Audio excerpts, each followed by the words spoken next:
ಕೇಳ ಪ್ಲೇಸ್ ನೋಡಿ. ಡಿಪಾರ್ಟ್ಮೆಂಟ್ ಅವರು ಸ್ಟ್ರೈಕ್ ಮಾಡಿದ್ರೆ ನಿಮ್ಗೆ ಮಾನ್ಯತೆ ಇಲ್ಲ. ನಿಜವಾಗ್ಲೂ ಹಿಂದೆ ಹೋಗಿ ಎಲ್ಲರೂ ಹೋಗಿ ಹಿಂದೆ. ಎಷ್ಟೊತ್ತಿನ ಹೆಣ್ಮಕ್ಳು ಬಿದ್ದೋಗಿದ್ದಾರೆ ಅರ್ಥ ಮಾಡ್ಕೊಳ್ಳೋ. ಹಿಂದೆ ಹೋಗಿ ಪ್ಲೇಸ್ ಅರ್ಥ ಮಾಡ್ಕೊಳ್ಳೋ. ಹಿಂದೆ ಹೋಗಿ ನಿಮ್ಗೆ ಸ್ವಲ್ಪ ನಾನು ನಿನ್ನ ಒಬ್ರು ವಿದ್ಯಾರ್ಥಿ ಅದರಲ್ಲಿ ದಯವಿಟ್ಟು ಹಿಂದೆ ಹೋಗಿ ಎಲ್ಲರೂ ಪ್ಲೇಸ್.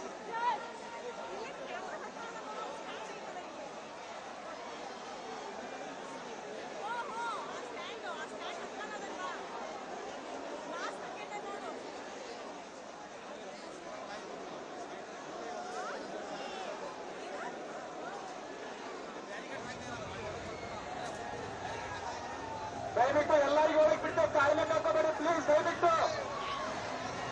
ದಯವಿಟ್ಟು ಎಲ್ಲರಿಗೂ ಒಳಗೆ ಬಿಟ್ಟು ದಯವಿಟ್ಟು ಜಾಗ ಇದೆ ಒಳಗಡೆ. ಎಲ್ಲರಿಗೂ ಒಳಗಡೆ ಬಿಟ್ಟು ದಯವಿಟ್ಟು ಕಾಯಿಲೆ ಹಾಕೋಬೇಡಿ. ಎಲ್ಲರಿಗೂ ಒಳಗೆ ಬಿಡ್ತಾರೆ.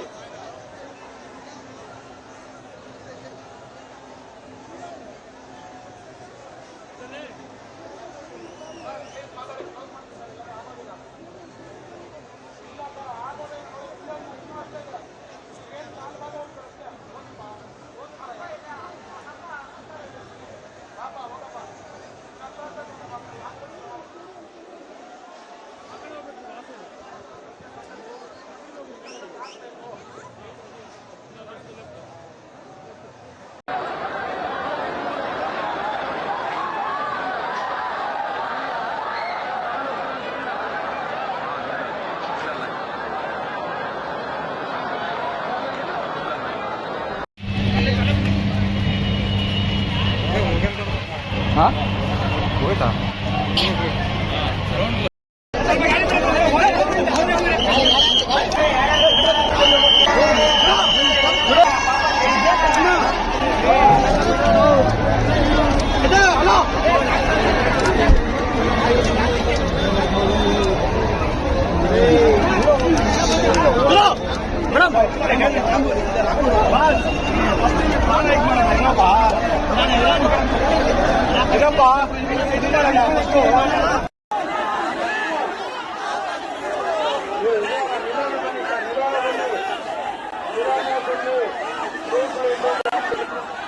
I have spoken to the police commissioner and all the people.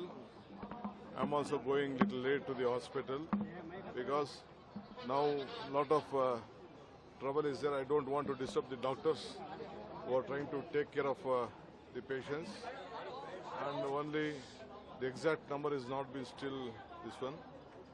So we are at it. We appeal to all of them to still to be calm. How many people died? That is why we cut off. A lot of programs were there. We didn't want to continue with the program. Only within 10 minutes with one round we just closed it. And we appeal even in the metros, whatever the metros has been jammed. We are not able to start. We are taking a little bit time to see that everything comes to the normal position. What is at present? Yes. Of course. There is some issues. I will come back to you after I visit the hospital. Any numbers on the death toll? No, I can't. Only 5,000 police personnel were deployed, sir. What you said, the crowd that came in was running into thousands, sir. Was No, this enough? it was not thousands, it was lakhs. ನಾನು ಯಾರನ್ನೂ C ನೋಡಿ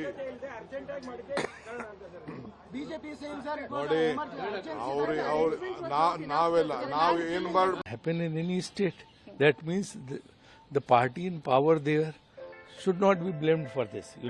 First we should ascertain the facts. After that we should decide what should happen and who is responsible. But saying so I think it should not be politicized at all. It can happen in any state ruled by any political party. That much, if at times it happens in some state where BJP is in power, we should not blame BJP also. भीड़ बहुत ज्यादा हो गई थी. अचानक इस कार्यक्रम को आयोजित किया गया. उसकी और ये अंदाजा किसी को नहीं था. फ्रेंचाइजी से मेरी बात हुई. फ्रेंचाइजी भी कहना उनको भी अंदाजा नहीं था कि इस तरह भीड़ उमड़ पड़ेगी. तो ये अचानक हुआ हादसा है जिसको लेके सारे लोग दुखी हैं और जो भी जितनी मैक्सिमम मदद हो पाएगी मृतकों के परिवारों की और जो घायल हैं उनके वो सब करने का प्रयास हो रहा है. डीके शिव कुमार ने सर अपॉलॉजी भी इसको लेकर मांगा और कहा कि हम लोग अभी डिटेल्स ले रहे हैं। हाँ, वही सारे अभी डिटेल्स ले रहे हैं। मेरी बात भी चल रही कर्नाटका गवर्नमेंट से भी, पुलिस से भी, फ्रेंचाइजी से भी, बीसीआई के लोगों के आपस में, तो सारी बातचीत चल रही है। उसके बाद जो तथ्य पता चलेंगे आप लोगों को अवगत कराएंगे। Chief minister should resign, what do you नहीं, देखिए इसमें रिजिग्नेशन ये सब फिर पॉलिटिसाइज ಬಹಳ ದೊಡ್ಡ ದುರಂತ ನಡೆದಿದೆ.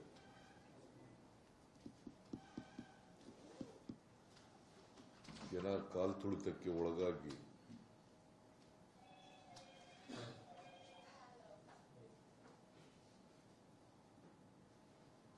ಹನ್ನೊಂದು ಜನರು ಮೃತಪಟ್ಟಿದ್ದಾರೆ.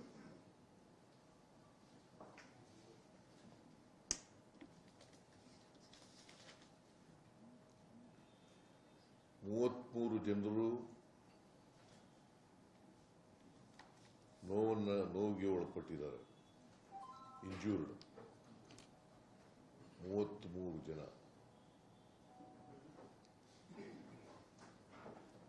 ನಾನು ಬೌರಿಂಗ್ ಹಾಸ್ಪಿಟಲ್ಗೆ, ವೈದೇಹಿ ಮಲ್ಯ ಹಾಸ್ಪಿಟಲ್ಗೆ ಭೇಟಿ ಕೊಟ್ಟಿದ್ದೆ.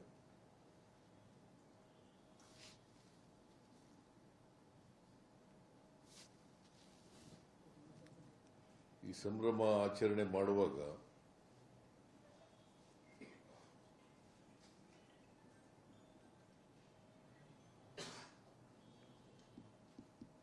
ಇಂಥ ಒಂದು ದುರಂತ ನಡಿಬಾರ್ದಾಗಿತ್ತು.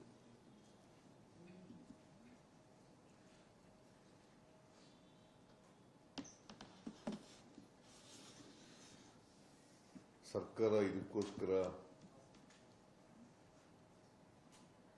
ಬಹಳ ದುಃಖವನ್ನು ವ್ಯಕ್ತ ಮಾಡ್ತದೆ.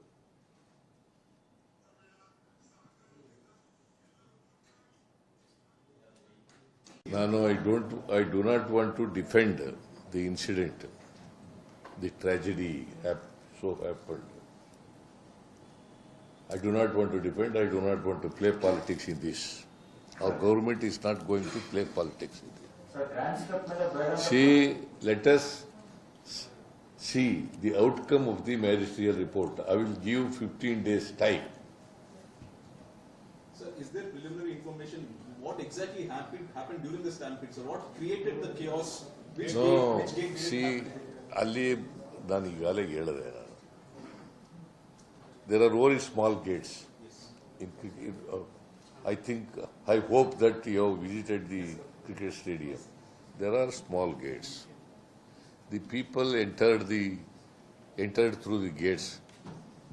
They have broken the gates. They have broken the gates also. So stampede has taken place. Nobody has expected so much a crowd will come, because the capacity of the stadium is only 35,000 people. Only 35,000 seats are there. But 2 to 3 lakh people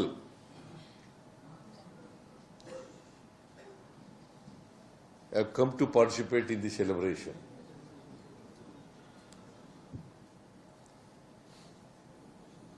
So that is why, see, ಮೇಲ್ನೋಟಕ್ಕೆ ಹಂಗನ್ಸುತ್ತೆ, ಪ್ರೇಮ ಪೇಶಿ, it looks like that.